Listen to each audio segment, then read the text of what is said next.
दुर्गम भागासाठी जीवनदायी भेट आमदार आमशा पाडवींकडून 5 रुग्णवाहिकांचे लोकार्पण। सातपुड्याच्या दुर्गम डोंगर दऱ्यांमध्ये आज आरोग्य सेवेचा नवा अध्याय सुरू झाला आहे। रुग्णांना बांबूच्या झोडीतून नेण्याची वेळ आता मागे पडणार असून वेळेत उपचार मिळण्याची आशा निर्माण झाली आहे। नमस्कार, आपण पाहतात परिवर्तन 24 न्यूज। धडगाव तालुक्यातील अतिदुर्गम भागातील नागरिकांसाठी आमदार आमशा पाडवी यांनी महत्त्वपूर्ण पुढाकार घेतला आहे। स्थानिक विकास निधीतून मंजूर करण्यात आलेल्या 5 नवीन रुग्णवाहिकांचे लोकार्पण नुकतेच मोठ्या उत्साहात पार पडले। कात्री, त्रिशूल, घाटली, मांडवी आणि कुंभरी या डोंगराळ ग्रामपंचायतींना या रुग्णवाहिका देण्यात आल्या आहेत। या भागात रस्ते आणि वाहतुकीच्या सुविधांचा अभाव असल्यामुळे अनेकदा रुग्णांना खाटेवर किंवा बांबूच्या झोडीतून रुग्णालयात न्यावे लागत होते। विशेषतः गर्भवती महिला, कुपोषित बालकं आणि गंभीर रुग्णांना वेळेत उपचार मिळण्यात मोठ्या अडचणी येत होत्या।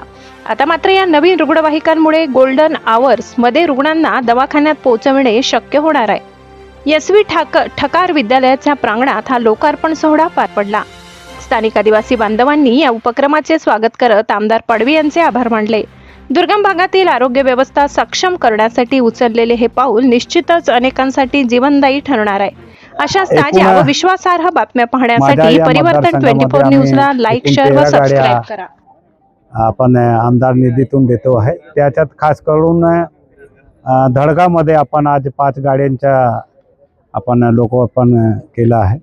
कारण ॲम्ब्युलन्स दिल्यानंतर आम्हाला वाटतं की आमच्या अतिदुर्गम भागामध्ये 100% नाही पण एक फुलची पाकळी म्हणून आपण एक गाड्या दिल्यानंतर या एरियामध्ये हे 5 रुग्ण वाहनाने ज्या एक या कोपऱ्यात एक या कोपऱ्यात असं दूर आम्ही दिली आहे ॲम्ब्युलन्स।